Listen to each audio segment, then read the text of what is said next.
और अब बात दिल्ली की होगी, जहां न्यूज 18 की मुहिम का बड़ा असर हुआ है।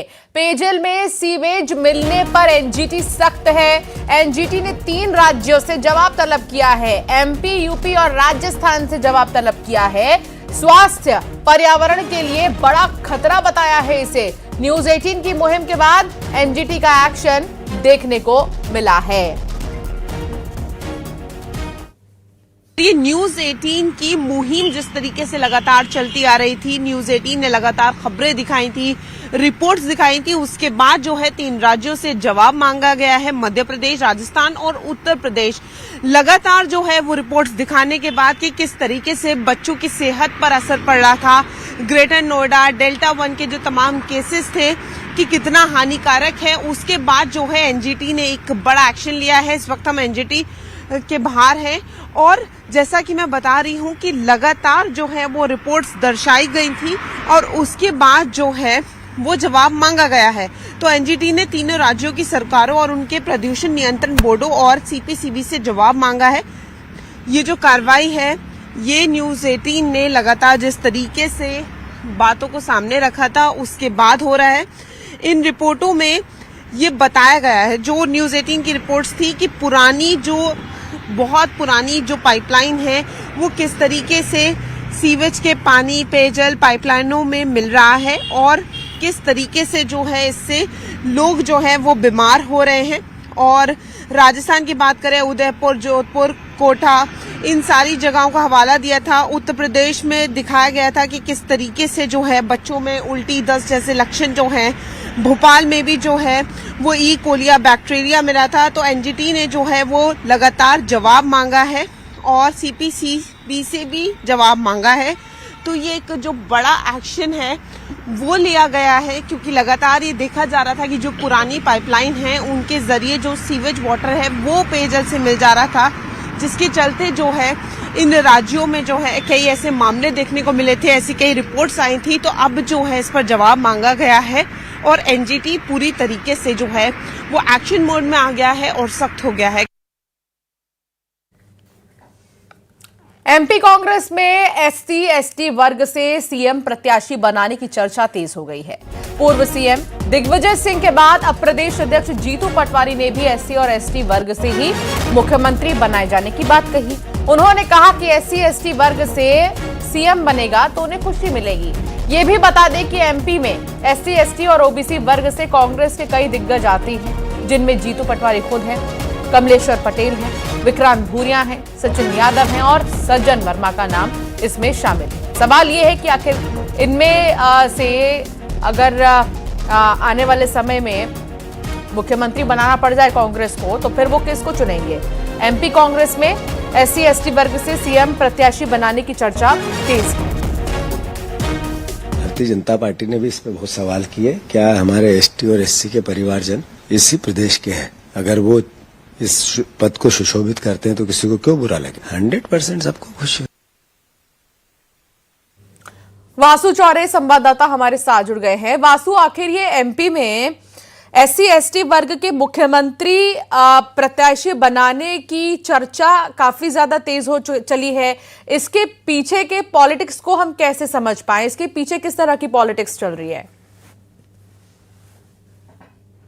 बिल्कुल, देखिए ये पूरा सिलसिला जो है जो भोपाल में अभी 2-3 दिन पहले भोपाल डिक्लेरेशन 2 का जो आयोजन है वो किया गया था, जिसमें दिग्विजय सिंह समेत एससी/एसटी समाज के कई जो बड़े नेता हैं वो शामिल हुए थे और इसमें एसटी/एससी समाज के उत्थान की बात हो रही थी। उस दौरान दिग्विजय सिंह ने जिक्र किया कि अगर इस वर्ग से सीएम बनता है तो उन्हें खुशी होगी। इसके बाद कांग्रेस के एक नेता ने दिग्विजय सिंह को चिट्ठी लिख दी कि अगर सरकार बनती है तो एससी वर्ग से सीएम बनाया जाए। और उसके बाद ये मामले ने तूल पकड़ लिया। जीतू पटवारी से जब इस बारे में पूछा गया तो उन्होंने भी कहा कि मध्य प्रदेश में वर्ग जो है वो एसटी और एससी वर्ग से आता है और अगर इस वर्ग से कोई सीएम बनता है तो मुझे 100% खुशी होगी। यानी कि दिग्विजय सिंह और जीतू पटवारी के इस मामले में सुर से सुर मिलते हुए जो है वो नजर आ रहे हैं। लेकिन अगर आप मध्य प्रदेश की पॉलिटिकल जो स्थिति है उसको देखें और कांग्रेस की स्थिति को देखें तो 230 विधानसभा की सीटें हैं, जिनमें से महज 66 सीटें कांग्रेस के पास हैं और कांग्रेस के अंदर अभी से अगर सरकार बन जाएगी 28 में तो मुख्यमंत्री कौन होगा, इसकी चर्चाएं जोर पकड़ती हुई नजर आ रही है। जबकि कांग्रेस को अभी जमीन पर काम करने की जरूरत है, क्योंकि 66 में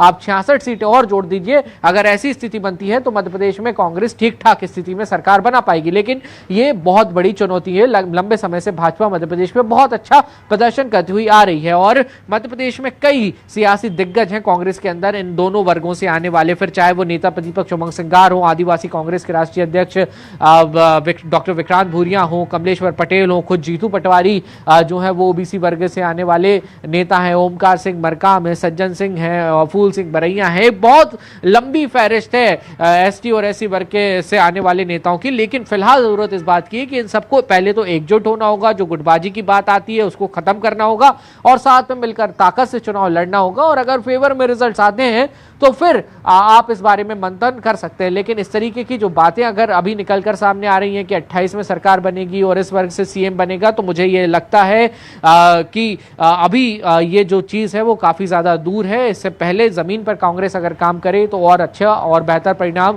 कांग्रेस के लिए हो सकते हैं। और जो बीजेपी की एक कड़ी चुनौती है उसको फेस करने के लिए भी एक लंबी तैयारी की कांग्रेस को जरूरत है। हालांकि कुछ पॉलिटिकल पंडित जो है वो ठीक है, एक पॉलिटिकल रिएक्शन में जल्दी से ले लेती हूँ। डॉक्टर प्रेम व्यास हमारे साथ जुड़ गए हैं बीजेपी से। डॉक्टर प्रेम व्यास जी, कांग्रेस का कहना है कि सीएम प्रत्याशी के लिए एससी एसटी का ही चेहरा होगा। इसमें खुद जीतू पटवारी भी आते हैं, कमलेश्वर पटेल आते हैं, ऐसे और कई बड़े दिग्गज नेता सचिन यादव हो गए, विक्रांत भूरिया हो गए, ये सब आते हैं। आपको क्या लगता है उनके इस राजनीति के पीछे के मायने क्या हैं?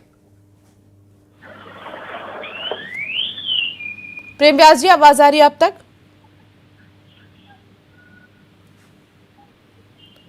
प्रेम व्यास जी, क्या आप तक आवाज आ रही है? प्रेम व्यास जी से संपर्क नहीं हो पा रहा है। और इस बीच आपको बता दें कि चर्चा काफी तेज हो चली है। अब सियासत एससी एसटी ओबीसी वर्ग से एमपी के कई कांग्रेसी दिग्गज भी आते हैं एक तरफ तो, और दूसरी तरफ अब चर्चा हो रही है सीएम प्रत्याशी को लेकर।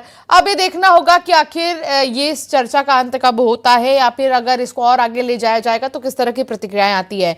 वासु, बहुत शुक्रिया आपका साथ जुड़ने के लिए। खबरों में आगे बढ़ेंगे।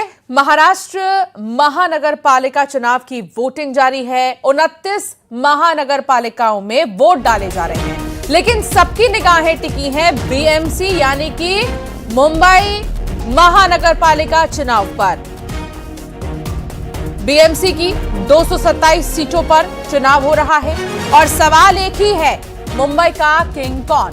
एक तरफ ठाकरे ब्रदर्स की सेना है जो 20 साल बाद बीएमसी चुनाव में साथ आए हैं, तो दूसरी तरफ सत्ताधारी महायुति। बीएमसी चुनाव को उद्धव ठाकरे के लिए सबसे बड़ी राजनीतिक परीक्षा माना जा रहा है। राज ठाकरे के साथ गठबंधन के बावजूद जमीन पर इसकी चुनावी ताकत को लेकर सवाल बने हुए हैं। बीएमसी चुनाव के लिए कॉमन मैन से लेकर बिजनेसमैन और फिल्म स्टार भी शामिल हो रहे हैं। आरएसएस प्रमुख मोहन भागवत और केंद्रीय मंत्री पीयूष गोयल ने अपने मत का इस्तेमाल किया।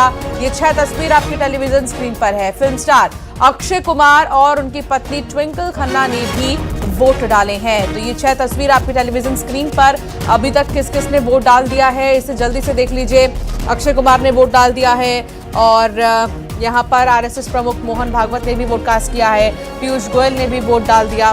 पुणे से आपको तस्वीर दिखा रहे हैं, महाराष्ट्र से जहां मुरलीधर ने भी वोट कास्ट किया है। और एक और तस्वीर आपके टेलीविजन स्क्रीन पर है सचिन तेंदुलकर की, जिन्होंने वोट कास्ट कर दिया। फैमिली के साथ वो पहुंचे थे यहाँ पर। आखिरी तस्वीर है ट्विंकल खन्ना की, जिसमें आप देख सकते हैं उन्होंने भी वोट डाल दिया है।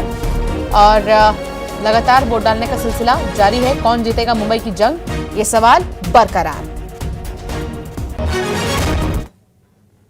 बहुत इम्पोर्टेंट है। मैं हमेशा कहते आ रहा हूँ कि ये मौका ऐसा है जहाँ पे आपको अपना ओपिनियन आप मतदान के जरिए आप एक्सप्रेस कर सकते हो, और जो आप चाहते हो उसमें एक एक बूंद, हम जैसे कहते हैं कि एक एक बूंद इम्पोर्टेंट होता है।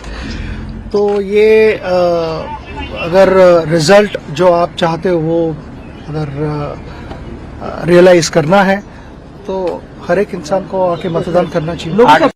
हमारा मताधिकार लोकतंत्र की ताकत है। भारत विकसित बने, समृद्ध बने, ये 140 करोड़ लोगों की भावना और संकल्प है और देश की आर्थिक राजधानी मुंबई से ये विकास यात्रा तेज गति से आगे बढ़ेगी। मुझे विश्वास है हर मुंबईकर अपनी जिम्मेदारी का एहसास समझते हुए आज समझदारी से अपना वोट डालेंगे